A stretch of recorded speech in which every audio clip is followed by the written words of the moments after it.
coming up. I cannot comprehend how somebody can be so depraved, so evil. He's just destroyed my entire life. Married to a monster. He's a psychopath, hiding in plain sight. The grotesque secret. A naked man doing indescribable things. This evil man kept from his wife. So that's how he was getting rid of the evidence. Yes. That's next on 60 Minutes. This story is hard to tell, and I need to warn you, it will be hard to watch. It's about the grotesque crimes of Dr. Adam Britton.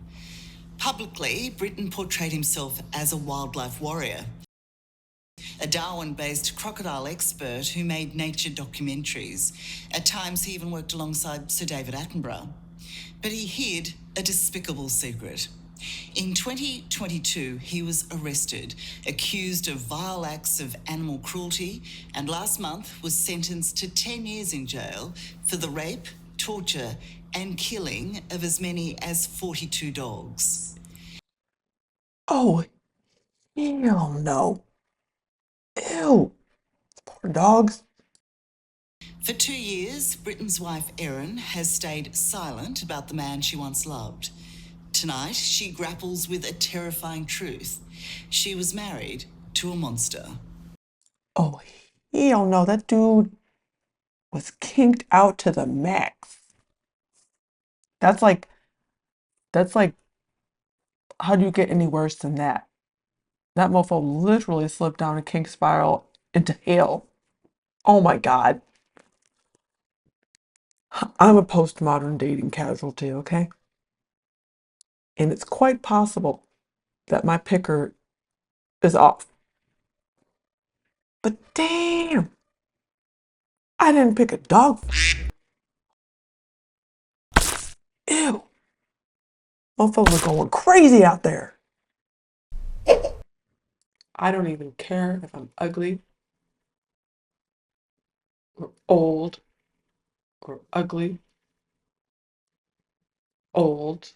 I don't even care anymore. I don't even care that I'm getting old and ugly anymore.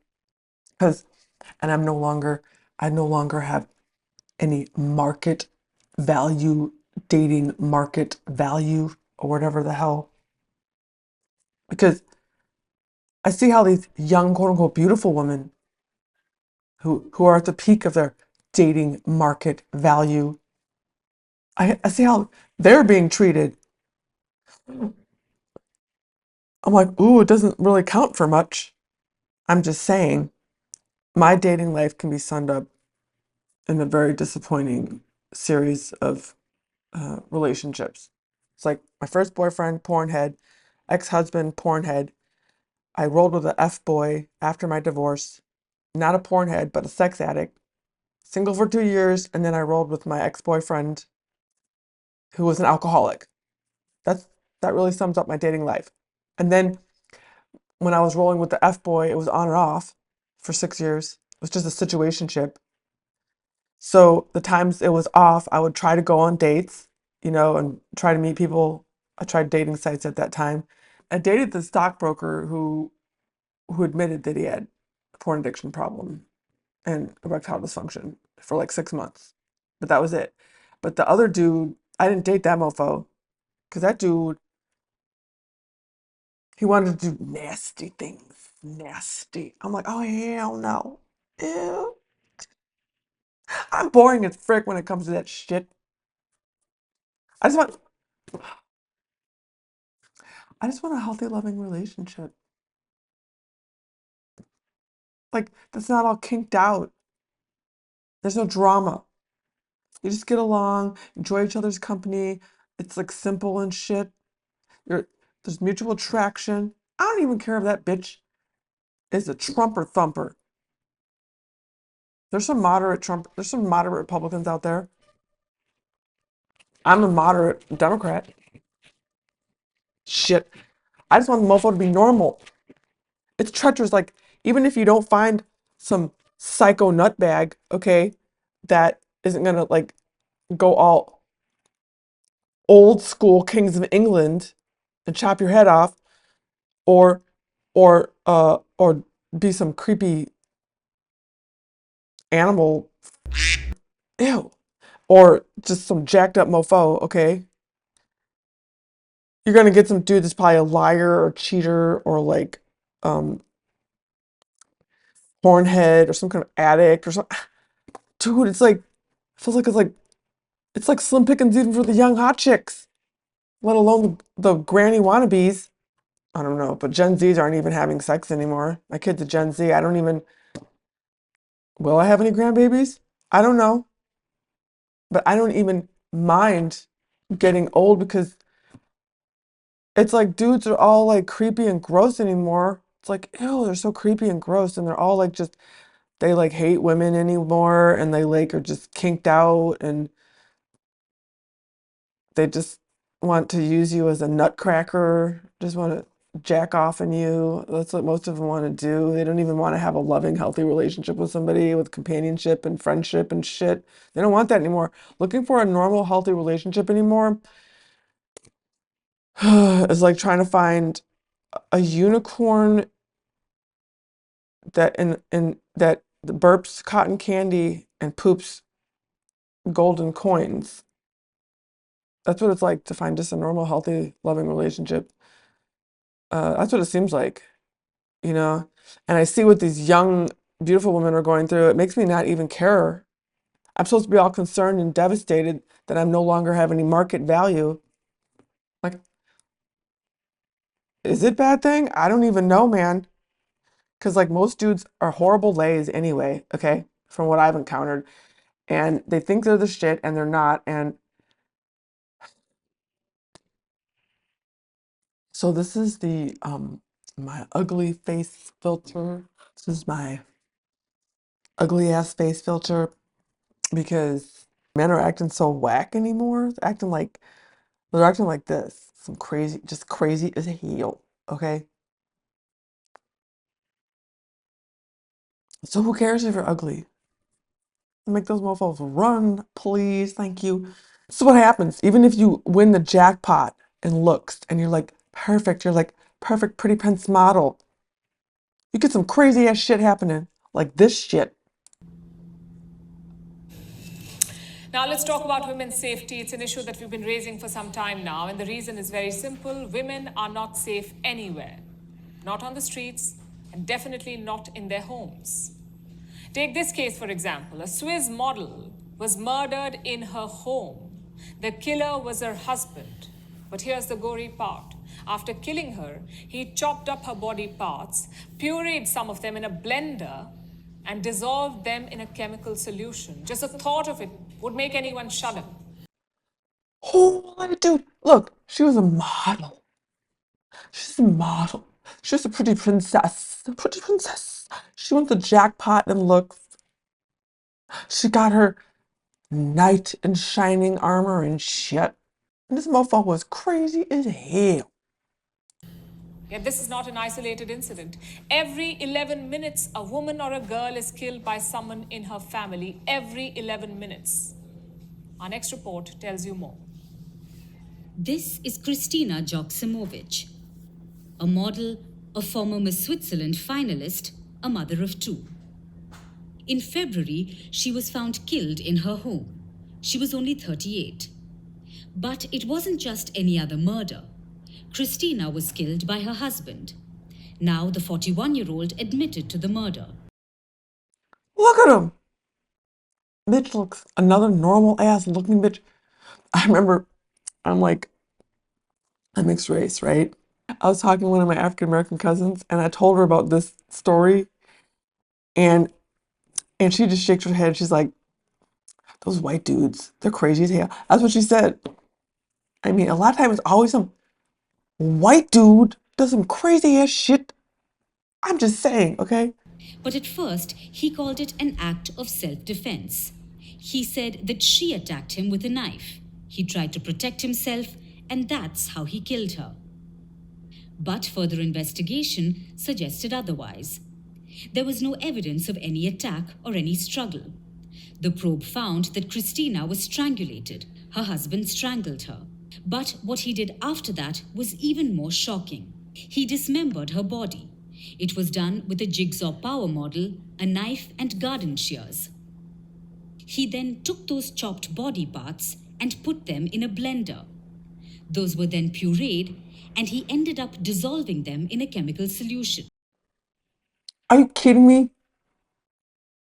What? That mofo lost his stone cold mind.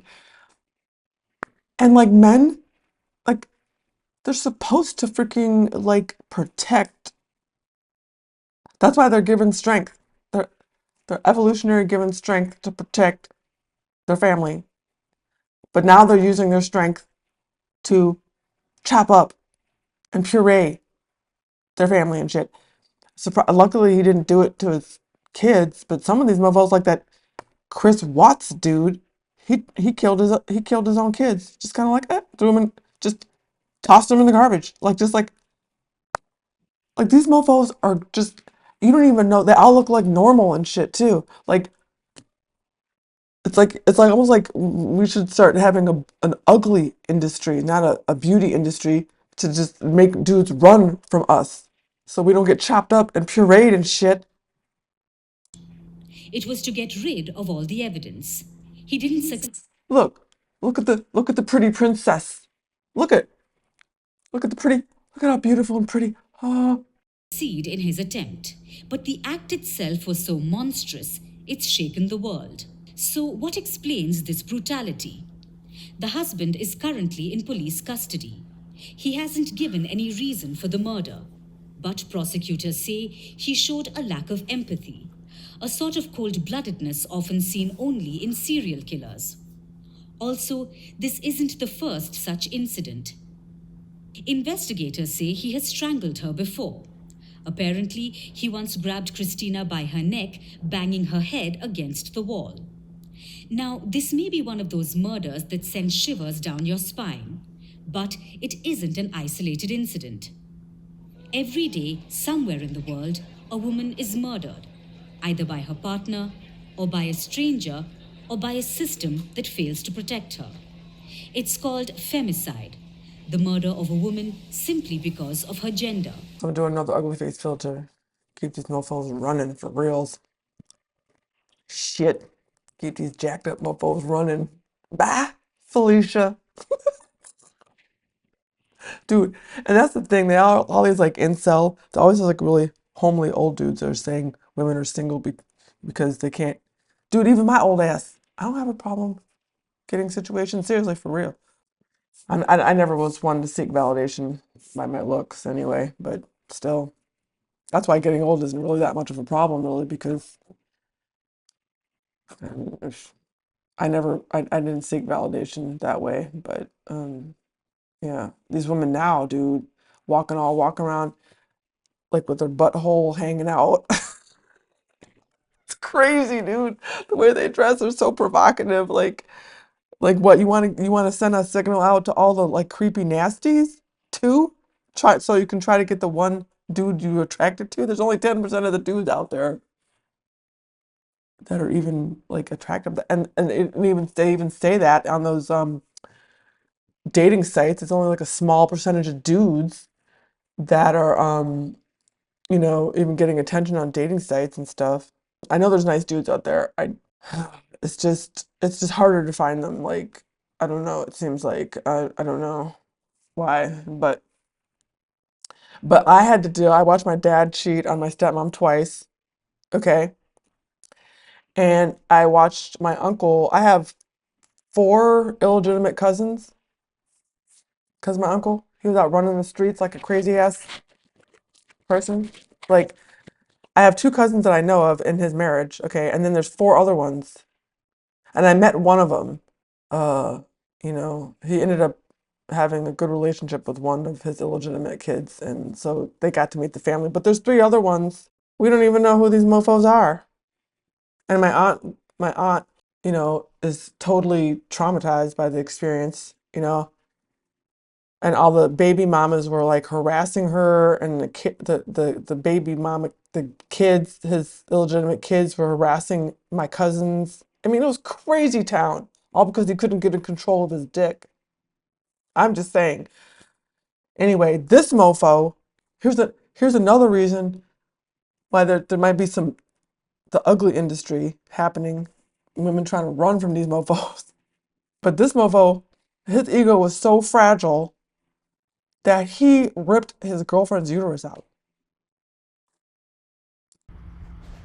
Man who ripped out girlfriend's intestines for yelling her husband's name during sex gets life in prison. What the hell? These mofos have jacked the up. A jealous monster who admitted to ripping out his girlfriend's intestines after she called out her estranged husband's name twice during sex has been given life in prison. He was enraged because during intercourse in a closet with Maria, her apartment, she called the name of her husband. Well, I mean, if she's still probably attached to her husband, and she said it, and she, oh my God, so he got really mad. But dude, that's something, okay, break up with her. These mofos, why they need to do this crazy ass shit? Just break up with the mofo. You're probably cheating on her anyway. Just go to your mistress. Like, dude, this doesn't even make sense. Like, they can't, why not just get a divorce? Okay, just break up. You don't have to rip out her intestines. What the hell? These mofos have lost their mofo minds. Okay, admitting that he became a monster, he flew into a rage. Dude, and he shoved objects into her vagina and anus, including a beer bottle, a hair iron, and even his fist, and ripped some of her intestines out. Oh my God, this dude, another dude, went stone cold, batshit crazy. Okay, all because his little limptic ass ego got wounded. It's like, dude, dudes don't need to have to get so tweaked out on shit. Just get up out of the room, walk out, and never see her again. That's what you do in situations like that. You don't.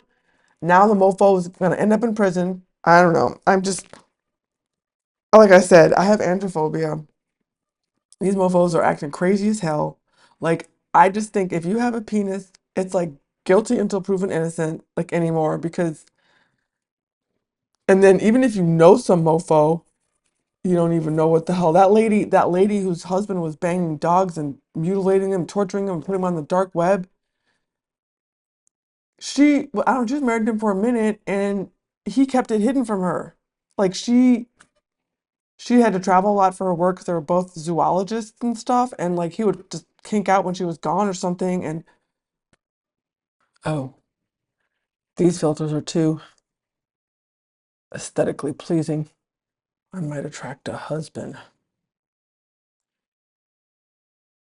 that wants to chop my head off, rip my uterus out, and put my ass in a motherfucking blender. Gotta go back to ugly. Just more like it. Gotta go back to ugly, baby. Creepy McNasty's away, yeah. Yeah.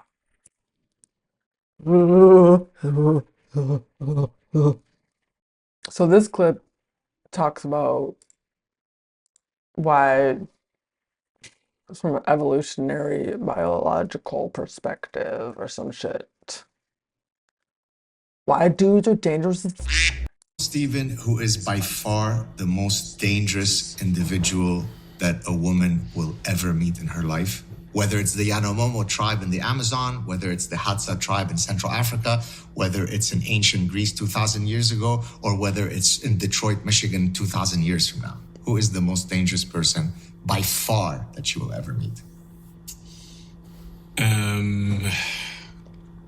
Let me think about this. Who's the most dangerous person she will ever meet? By orders of magnitude more than anybody else. And the minute that I'll say it, you'll go, oh, no kidding. But the fact that you don't exactly demonstrates my point. You're already off. Okay, I don't know. Her husband. I was going to say... There you go. I was very close because my brain went her future husband. Right. Because I was thinking in the courtship process, that's quite dangerous. Right. So whether it be her long-term partner or prospective long-term partner, right? Okay. So to your point, a husband is the most dangerous, and then the overwhelming number one reason that might drive him to domestic violence all the way to homicide is suspected or realized infidelity. Okay? I'm a true crime addict, and the stat is always in these true crime shows that I think it's 70% of the time when a woman goes missing, was murdered, it's the husband. Exactly. Something crazy like that. Exactly. So. Now, sometimes in those shows, it's because I want to get rid of my current wife so I can run off with another one. Yeah. But notwithstanding that potential effect, usually when I go into homicidal rage, it's because I am concerned that either you have cheated on me or you actually, I have proof that you have cheated on me. Yeah. So then the question becomes, why? Still annoying as shit. Given this like evolutionary biological reason why dudes have to go. Why do you have to go into a homicidal rage? Just roll the fuck out. Oh, so annoying. Just keep it moving. You don't have to like kill somebody. The fuck, dumbass mofos. And like dudes are limp dick little bitches with infidelity. They go cheat like skank hope McNasties, okay? They're just like, oh, whatever, like, let me just get a whole bunch of STDs and ST demons and ST this and ST that. Let me just go skank hoe and not realize that it affects my own energetic field, but whatever, because I'm like a stud, whatever. Maybe bring home some diseases to my wife or girlfriend, okay? Like, but then they go into freaking psycho nutjob rages if they suspect even like the wife cheating on them, let alone if she does. I mean, oh. So, just concluding thoughts. I don't want to beat myself up for my choices. I feel like all my relationships were learning experiences, learning about yourself, learning about others, learning about what you can tolerate, what you don't want to tolerate. Yeah, I mean, I feel like it's all been a learning experience. So I want to beat myself for saying my picker being quote unquote off. But I do feel like the reason I titled this video Postmodern Dating Casualty, because I do feel like some of the, or many of the interactions I've had in my dating life are influenced by larger sociological things happening. So like, pornography being one. I ran into a lot of porn heads, and, dudes kinked out on stuff, or hijacked by it totally, or their how they interact is very much influenced by it, stuff like that. Yeah, and then I rolled with an addict. My last boyfriend was an addict, so that he was abusive. There's a lot of issues with domestic violence happening right now, and he was a typical controlling, abusive dude. I'll be honest with you, I feel like that some of the solutions to some of these problems, like domestic violence and porn addiction and addiction, they have to be addressed at the sociological level. Like, I really feel like, I mean, we can blame people individually. Like, that's like, it's kind of like the same thing as like blaming fat people for being fat, when literally everything around you is setting you up to be obese. Like, you have to work against the normal grain. But I do feel like a lot of there's larger sociological things that are impacting interpersonal relationships that aren't necessarily the fault of the people in the relationships. I do think that's just where awareness comes in, you know, and self-responsibility. Yeah.